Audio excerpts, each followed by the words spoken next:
Hi అండి, chicken curry అయితే చేస్తున్నాను. ప్యాన్ పెట్టి ఆయిల్ వేసుకొని సోంపు ఆనియన్ అయితే వేసుకొని ఫ్రై చేసుకోవాలి. ఆనియన్ ఫ్రై అయిన తర్వాత కరివేపాకు అయితే వేసుకోవాలి. కరివేపాకు వేసుకొని ఫ్రై చేసుకున్న తర్వాత ఆనియన్ కరివేపాకు అనేది ఫ్రై చేసుకోవాలండి. బాగా ఆనియన్ సిమ్లో అయితే పెట్టుకొని ఫ్రై చేసుకున్నానండి.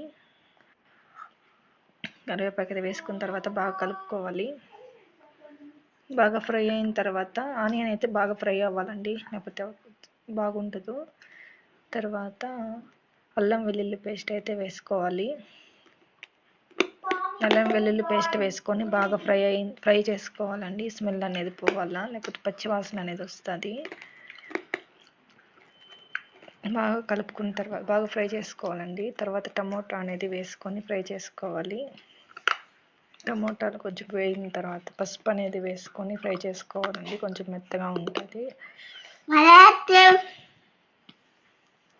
బాగా ఫ్రై అయిన తర్వాత చికెన్ అనేది ఫస్టే వాష్ చేసి పెట్టుకున్నానండి. పసుపు వేసుకొని తర్వాత చికెన్ అనేది యాడ్ చేసుకోవాలి. బాగా ఫ్రై అవ్వనివ్వాలి అండి. కొంచెం బాగా కలుపుకోవాలండి, సిమ్లోనే పెట్టుకొని. బాగా ఫ్రై అయిన తర్వాత ఉప్పు అనేది కల్లుప్పు అయితే వేసుకున్నానండి. కల్లుప్పు వేసుకుంటే కొంచెం టేస్ట్ ఉంటుందండి.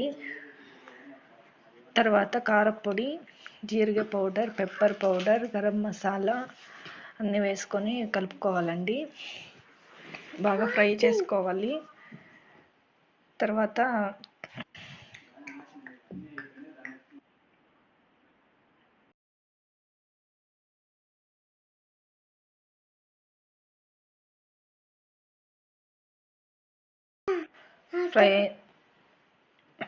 ఫ్రై చేసుకోవాలండి. కొంచెం చికెన్ మసాలా వేసుకొని వాటర్ వేసుకొని సిమ్లోనే ఉడకపెట్టుకోవాలి. కొత్తిమీర అనేది యాడ్ చేసుకొని తర్వాత కుక్ చేసుకొని ఆఫ్ చేసుకోవాలి.